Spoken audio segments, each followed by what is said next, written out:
وتعالى في القرآن المجيد والفرقان الحميد إن الله يحب التوابين ويحب المتطهرين صدق الله العظيم وصدق رسوله النبي الكريم الأمين وقال الله تعالى إن الله وملائكته يصلون على النبي يا أيها الذين آمنوا صلوا عليه وسلموا تسليما الصلاة والسلام عليك يا سيدي يا رسول الله وعلى آلك وصحابك يا حبيب الله الصلاة والسلام عليك يا نبي الله وعلى آلك وصحابك يا نور الله. درود پاک کے بارے میں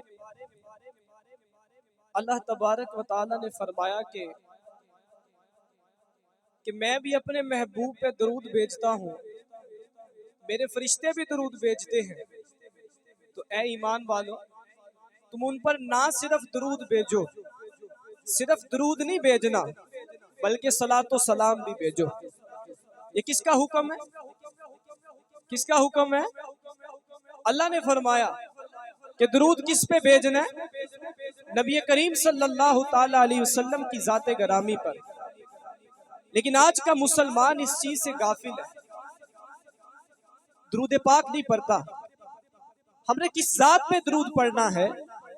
ہم نے اس ذات پہ درود پڑھنا ہے جس نے ہمارے لیے غاروں میں جا جا کر رویا کہ اے اللہ میری امت کو بخش دے، اے اللہ میری امت کو بخش دے. حضور قیامت کے دن بھی سجدے میں گر جائیں گے اور اللہ سے عرض کریں گے یا اللہ میری امت کو بخش دے، میری امت کو بخش دے. لیکن یہ امت اپنے نبی کو بھول جائے، ایسا نہیں ہونا چاہیے. درود پاک کی برکتیں اور فضائل نبی علیہ الصلوۃ والسلام نے حدیث میں فرمائے، اور یہ بظاہر یہ نظر بھی آتے ہیں. ایک دفعہ ایک بزرگ ایک میدان میں گئے، صحرا میں چلے گئے تو ان کو وضو کی ضرورت پڑ گئی. انہوں نے ایک کنواں دیکھا، لیکن اس کنویں کا پانی خشک تھا، کنویں میں پانی نہیں تھا. ساتھ ہی ایک گھر بنا ہوا تھا، اس گھر کی کھڑکی پہ ایک چھوٹی سی بچی بیٹھی ہوئی تھی اور وہ سارا ماجرا دیکھ رہی تھی. جب بزرگ اس کنویں کے پاس گئے اور دیکھا کہ کنواں خالی ہے، اس چھوٹی سی بچی کو اشارہ کیا کہ بیٹا وضو کے لیے پانی چاہیے. وہ بچی نیچے آئی اور آ کے اس کنویں کے پاس اس نے اپنا تھوک کنویں کے اندر ڈالا. کیا ڈالا؟ صرف تھوک ڈالا. وہ پانی ابلنا شروع ہو گیا، پانی ابلنا شروع ہو گیا.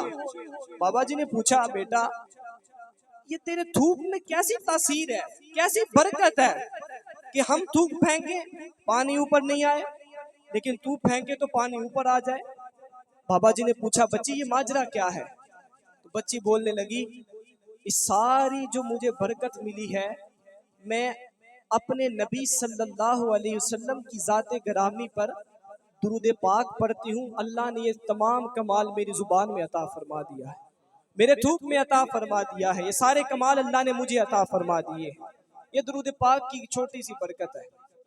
اللہ رب العزت قرآن پاک میں فرماتا ہے کہ بے شک اللہ توبہ کرنے والوں کو پسند کرتا ہے. توبہ کرنے والوں کو اللہ پسند کرتا ہے. اور توبہ جو بندہ کرتا ہے آپ کو پتہ ہے رب کتنا راضی ہوتا ہے؟ کبھی سنا اس بارے میں؟ ہمارے نوجوان کہتے ہیں یار ساری زندگی گناہوں میں گزر گئی، اب میں مسجد میں جاؤں گا تو پتہ نہیں کیا ہوگا. لوگوں کے ذہن میں یہ سوچ ہوتی ہے. بڑھاپا آ جاتا ہے پھر بھی کہتا ہے یار میں اب مسجد میں جاؤں گا تو کیا کروں گا. حضور کی بارگاہ میں ایک بزرگ تشریف لائے اور وہ بھی مسلمان نہیں ہوئے تھے. یہ چھڑی کے ساتھ حضور کی بارگاہ میں آئے اور ان کی پلکیں بھی نیچے تھیں، دیکھ بھی صحیح نہیں سکتے تھے، اور حضور کی بارگاہ میں آئے. حضور سے عرض کرنے لگے یا رسول اللہ صلی اللہ علیہ وسلم ساری عمر میں نے کفر میں گزار دی، لیکن اب ایک آپ کا صحابی ملا ہے اور مجھے اس نے بتایا ہے کہ اسلام لے آؤ. اب میری عقل پر تھوڑا سا پانی پڑا ہے اور میں آپ کی بارگاہ میں آ گیا ہوں. یا رسول اللہ صلی اللہ علیہ وسلم نہ تو میرے میں اب اتنی طاقت ہے کہ نمازیں پڑھ سکوں، نہ میں روزے رکھ سکتا ہوں، نہ جہاد کر سکتا ہوں. تو اے اللہ، اے یا رسول اللہ صلی اللہ علیہ وسلم، اگر میں اب مسلمان ہوں گا کیا میرا رب مجھے بخش دے گا؟ سنو رسول اللہ کے جملے. میرے کریم آقا صلی اللہ علیہ وسلم نے ارشاد فرمایا، آپ کی آنکھوں سے آنسو جاری ہو گئے. حضور نے فرمایا، بابا جی یہ کیا بات ہے؟ آپ ایمان لے آئیں، میں محمد آپ سے وعدہ کرتا ہوں کل قیامت رب آپ کو بے حساب بخش دے گا. یہ حضور فرما رہے ہیں.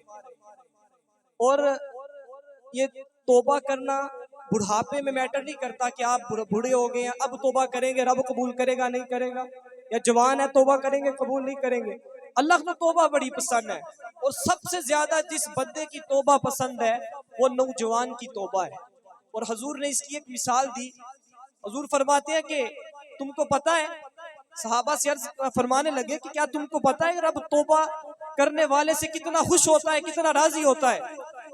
صحابہ نے فرمایا، نہیں یا رسول اللہ آپ ہی جانتے ہیں.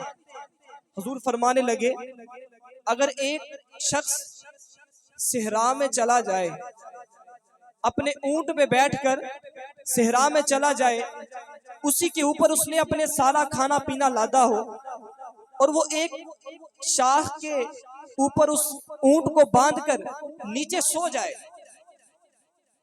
تو حضور فرمانے لگے اب اس کی آنکھ لگ جائے اور وہ ٹہنی ٹوٹ جائے اور اونٹ نکل جائے. جب اس کی آنکھ کھلے تو وہ دیکھے کہ میرا اونٹ کہاں گیا ہے، کبھی ادھر جائے کبھی ادھر جائے کبھی ادھر جائے، اس کو اونٹ نہیں مل رہا. اب اس کو بس یہی ہے کہ میری موت قریب ہے. اس بندے کو ذہن میں یہی ہے کہ میری موت قریب ہے. اب وہ بندہ کیا کرے گا؟ اچانک صحرا میں دیکھتا ہے کہ ایک اونٹ دور سے نظر آتا ہے، اسی کا اونٹ ہوتا ہے، اسی پر سامان لادا ہوتا ہے. ایک بندہ موت سے نکل کر دوبارہ زندگی میں آئے. صحابہ سے پوچھنے لگے کہ بتاؤ اس بندے کو کتنی خوشی ہوگی؟ صحابہ عرض کرنے لگے، یا رسول اللہ یہ تو اسی بندے کو پتا ہے، ہم تو صرف اندازہ لگا سکتے ہیں. تو حضور فرمانے لگے کہ جو کوئی گناہگار بندہ اللہ کی بارگاہ میں آتا ہے اور توبہ کرتا ہے، رب اس اونٹ صحرا والے سے بھی زیادہ خوش ہوتا ہے. وہ بندہ موت سے نکل کر زندگی ملی، کتنا خوش ہوا. جب گناہگار بندہ اللہ کی بارگاہ میں آتا ہے، گر گرا کے توبہ کرتا ہے، اللہ اس سے بھی زیادہ خوش ہوتا ہے. تو یہ سارے ہم بیٹھے ہیں، ہمیں بھی کچھ نہ کچھ گناہ ہو جاتے ہیں، ساری زندگی گزر جاتی ہے گناہوں میں، نمازیں بھی نہیں پڑھی جاتی. اللہ کی بارگاہ میں اب آ جائیں. رمضان کا مہینہ ہے، دروازے کھلے ہیں، رحمت کے دروازے کھلے ہیں، توبہ کے دروازے کھلے ہیں. ابھی وقت ہے، ابھی آ جائیں اور اللہ کی بارگاہ میں توبہ کر لیں. اللہ بڑا بخشنے والا ہے، مہربان ہے. اللہ تعالیٰ کی بارگاہ میں دعا ہے کہ اللہ تعالیٰ ہم سب کو عمل کرنے کی توفیق عطا فرمائے. ماشاءاللہ یہ تھے